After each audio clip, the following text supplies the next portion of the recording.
کوڤار نوبهار نوبهار کوڤار وشانخانه و سازی کردی و کردواره لسر چند هنرا کردی کتابان چاپ دکه و سه مهانجارکی جی کوڤارا خو نوبهار دردخه اف کوڤارا کوج 20 سالان زیادتر به زمان شیرین کردی وشان دکه خدمت که پر مزنج با زمان و چنده کردان دکه هجمارا 136 ا کوڤارا نوبهار جی وشیا اف هجمارا نوبهار جی تیرو تجیه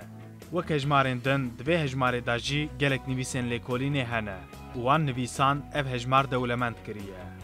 روح طلقم بنویسا خویا بناوه لپی شوپا کشتیا نوح لسویده مراد جلالی بخباتا خویا بناوه کتکارکی کردولوژیه آگوست جابا و آی هم مرتو وارجی بلیکولینا خویا بناوه چشن دستانه ده ادبیاتا کردی دا درد کون پیش وکی دن ده کوڤار ده حکایه جرباندن فولکلور ناساندن بیوگرافی و هفپیوین جی هنه. نیاد گلتکین به امریکا سردار را هفپیوینه که بالکش لسر روزنامه‌وانی و ادبیات کردی کریه. هر وها دو کوڤار دا گلک هلبست شعر جی هنه. دو هستاین هلبست آزاد آ کردی روژن بارناس و برکن بره دی سال همبری ونه. کوڤارا چاند هنر و ادبی نوبهار به هجمار خویا 136 به ناوراوکه که تیرو تجی لبندا خوینرین خویه.